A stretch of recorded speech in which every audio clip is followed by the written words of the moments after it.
मालिके साजनवाजे प्यारे सासंग जियो, कलयुग के समय में इंसान बेचैन है, गमगीन है, परेशान यानी टेंशन में है। फैसला डिसीजन ले नहीं सकता, डबल माइंड रहता है, नेगेटिव ज्यादा सोचता है, खान पान में जहर ज्यादा है, घर परिवार की परेशानियां बहुत। अगर यह सब ना होता तो कलयुग कैसे होता? इसी का नाम तो कलयुग। ज्यों ज्यों इंसान पढ़ाई कर रहा है, दुनियावी शिक्षा तालीम हासिल कर रहा है, त्यों त्यों नेगेटिविटी की दिशा बदल जाती है, दशा बदल जाती है।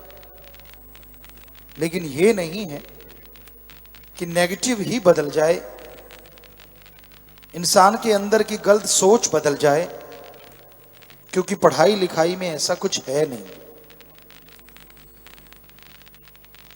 वो पढ़ाया जाता है जो प्रैक्टिकली कम इस्तेमाल में आता है। हमारे गुरुकुल होते थे, उनमें वो पढ़ाया जाता था जिनके द्वारा प्रैक्टिकल किया जाता था।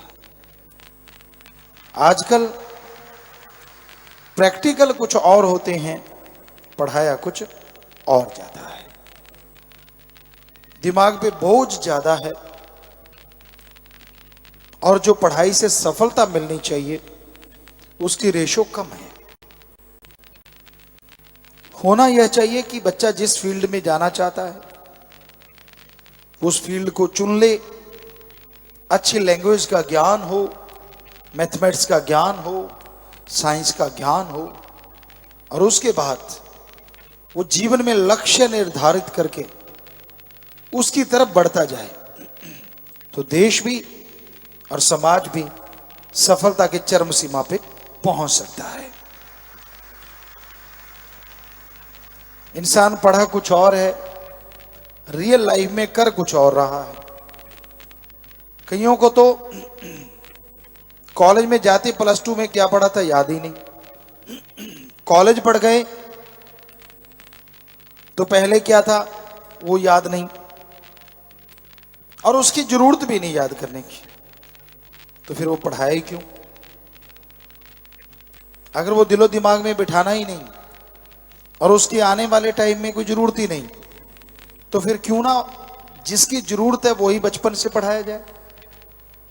और इंसान पता नहीं सफलता के कितने झंडे गाड़ दे,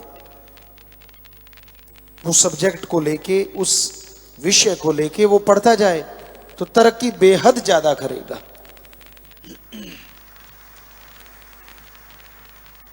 ये होता था हमारे पुरातन काल में, जब हमारी साइंस ऐसी थी, साउंडलेस जहाज होते थे, जब चाहे बरसात करवा लेते थे, एटम परमाणु बेहद घातक यंत्र या शास्त्र, अस्त्र शस्त्र कहें, सब होते थे, लेकिन उनको रोकने का भी उनको तरीका आया करता था। कितनी बड़ी साइंस रही होगी, जब चाहे बरसात करवा लो, जब चाहे रोक दो, जब चाहे सर्दी में गर्मी पैदा कर दो और गर्मी में सर्दी पैदा कर दो वातावरण में।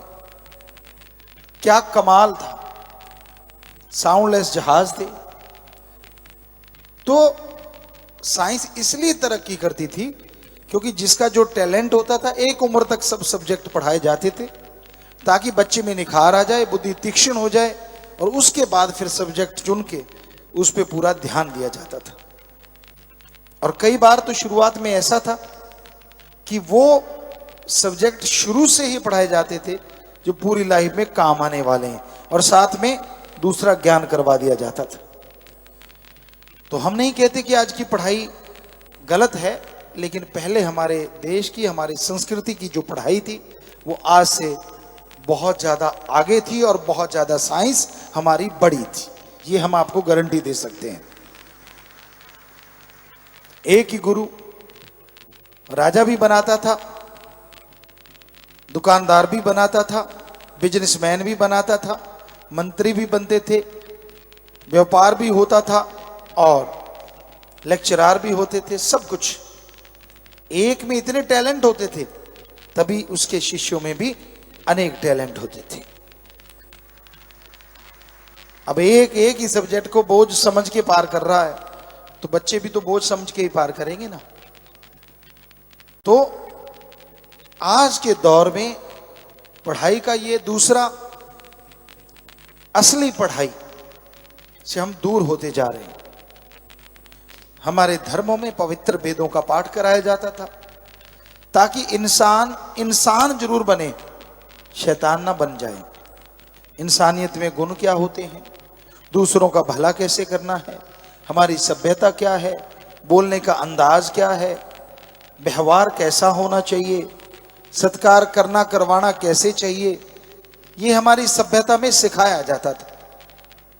राम से प्यार, अल्लाह वाहिगुरु गॉड खुदा रब, जिसके अरबों नाम पड़ गए, सबसे पहले रम था और फिर राम, तो उससे प्यार करना सिखाया जाता था ताकि इंसान का आत्मबल बुलंद रहे और वो आत्मबल के सहारे, विल पावर के सहारे दुनिया की तमाम परेशानियों को, तमाम दुख तकलीफों को दूर कर सके। आज वो सब्जेक्ट ही हट गया है। आज तो बच्चा गर्भ में होता है, माँ बाप पहले सोचते हैं ये क्या बनेगा, ऑफिसर बनेगा, फलां बनेगा, बिजनेसमैन बनेगा, यानी नोटों की मशीन बनाना पहले शुरू कर देते हैं। वो इंसान बनेगा कि नहीं बनेगा इसके बारे में कोई ध्यान नहीं देता। और पुरातन हमारी सभ्यता ये थी, पहले सोचा जाता था कि ये इंसान बनेगा, बाकी तो गुरुकुल में गुरुदेव बनाएंगे जो बनेगा, और है भी सच। अब जिस बच्चे की जिसमें रुचि है, मान लो एक धावक बनना चाहता है, दौड़ना चाहता है, और आप उसे पढ़ाई का कीड़ा बना के रख दिया, तो वो ना पढ़ पाता है और ना ही धावक बन पाता है और जिंदगी खत्म। एक बहुत पढ़ना चाहता है और उसके माँ बाप प्लेयर है, नहीं जी तुझे तो खेलना ही है, तो ना वो पढ़ पाता है ना खेल पाता है। तो पहले जो गुरु जी हुआ करते, गुरुदेव, गुरुकुल में जो होते थे, वो टैलेंट को पहचानते थे, उस टैलेंट के अनुसार बच्चे को शिक्षा दी जाती थी। ये शाहूकार, ये इंजीनियर, ये राजा के गुण रखता है, वो पहचान जाते थे सच्चे गुरु। चाहे वो चाणक्य का उदाहरण क्यों ना हो, बहुत सारे और भी उदाहरण हैं। तो हमारे सभ्यता में, हमारी संस्कृति में जो इन बच्चे की प्रतिभा के अनुसार उसको शिक्षा देते थे, और वो बच्चा पूरे देश में नाम रोशन करता था, आगे बढ़ जाता था। आज तो कोई प्रतिभा नहीं है, बस जो सब्जेक्ट है उसको रटते रहो, रगड़ते रहो, सबको वो करना ही करना है, चाहे कुछ भी हो जाए। तो इसलिए वो बात नहीं बन पा रही जो संस्कृति सभ्यता में हमारे पहले हुआ करती थी। तो बहुत जरूरी है हमारी पढ़ाई में जो पवित्र वेदों की पढ़ाई, धर्मों की पढ़ाई होती थी, उसको लगाया जाए, ताकि सबसे पहले इंसान इंसान बने, शैतान ना बने और राक्षस ना बने, कम से कम इंसान बने। सैकड़ों % जो ठगी मारते हैं, क्या वो इंसान है? टेबलेट से इंसान ठीक हो सकता है, उसकी जगह ऑपरेशन करते हैं, क्या वो इंसान है? गाड़ी का आधा लीटर डीजल पेट्रोल जलता है, 1 लीटर जलता है 50-60 रुपए का, और 1000 रुपया लूट लेते हैं भोले भाड़ों से कि 1000 रुपया किराया लगेगा, क्या वो इंसान है? क्योंकि इंसानियत तो है ही नहीं। दांव लगे लूट लो, दांव लगे काट लो जेब। इसकी वजह ये है कि इंसानियत का कोई पाठ ही नहीं जानता। आज के छोटे छोटे बच्चों से, पढ़े लिखे बच्चों से पूछ लो इंसानियत क्या है, नहीं पता। सत्संग सुन लिया तो पता, अदरवाइज नहीं पता, क्योंकि पढ़ाई में तो कहीं आता नहीं इंसानियत होती क्या है। अरे कम से कम इंसान क्या है उसकी परिभाषा तो इंसान को सिखाओ। दूसरों के दुख दर्द को दूर करना, दुख दर्द में शामिल होना, दया की भावना रखना, दूसरों की मदद करना, दूसरों के काम आना, यही सच्ची इंसानियत है जो आज के बच्चों को नहीं पढ़ाया जाता। आजकल तो पढ़ाया जाता है कैसे कमाई की जाए, कैसे लूटा जाए। हालांकि वो पढ़ाया नहीं जाता, लेकिन बहुत मास्टर उस्ताद होते हैं जो दिखने में नहीं आते लेकिन ये शिक्षा दे देते हैं। रिश्वत ले रहे हैं, हर क्षेत्र में रिश्वत लेने वाले भी हैं और नहीं लेने वाले भी हैं, ईमानदारी से काम करने वाले भी हैं और बेईमान भी हैं। हर क्षेत्र में कोई भी क्षेत्र इससे छूटा नहीं है। तो भाई जरूरी है ईश्वर का नाम लो और पढ़ाई में ईश्वर के नाम को शामिल किया जाए, ताकि इंसान इंसान बने और पूरी प्रकृति का भला हो, इंसान का खुद का भला हो और घर में खुशियां आए। अगर ऐसा होगा तो पूरे समाज में प्यार मोहब्बत की गंगा फिर से बहने लगेगी। धन धन सतगुरु तेरा ही आशा। सभी साध संगत जी से निवेदन है कि मेरा चैनल जरूर सब्सक्राइब करें जी। धन धन सतगुरु तेरा ही आसरा।